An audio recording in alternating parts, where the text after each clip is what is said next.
Good day mga kanegosyo, nga pala si Jepoy, isang negosyante. Ang topic natin ngayon tungkol sa 2026 prediction para sa ating mga maliliit na entrepreneur, small medium enterprises mga kanegosyo. At ano ang epekto sa mga negosyo natin sa susunod na taon mga kanegosyo. Unahan ko na mga kanegosyo. Pamilyar naman tayo sa mga balita about corruption ng gobyerno tungkol sa flood control project.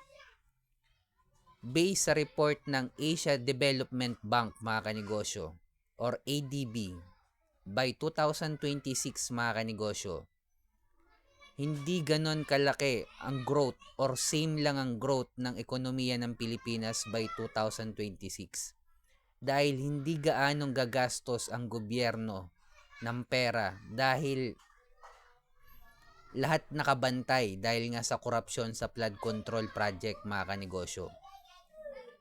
So hindi iikot ang pera masyado sa ekonomiya natin mga kanegosyo. At dahilan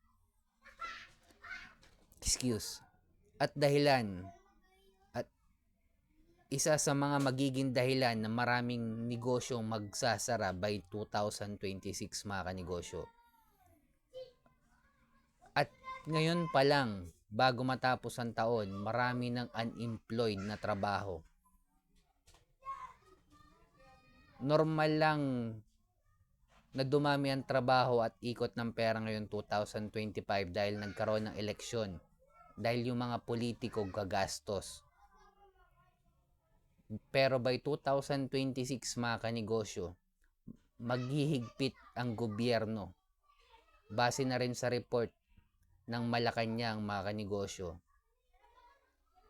Nakatutok sila ngayon sa paggastos ng pera by 2026. So hihigpit ang ikot ng pera at hindi maganda sa ekonomiya natin to mga kanegosyo.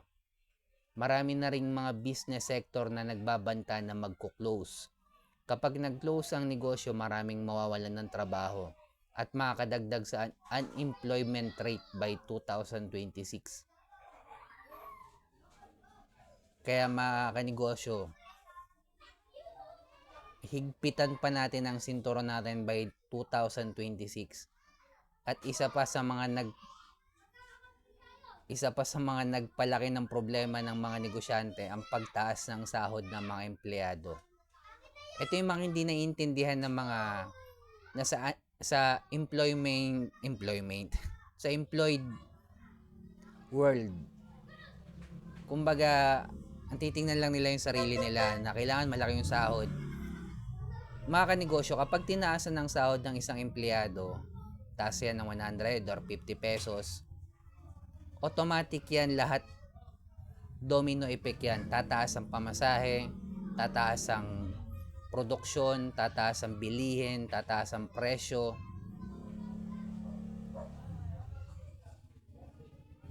At bababa ang employment rate mga kanegosyo dahil sa taas ng sahod. Baka by 2026 magtaas uli ang gobyerno ng pasahod at hindi nakakayanin to ng maliliit na mga business sector na magdagdag na naman ng panibagong wage increase.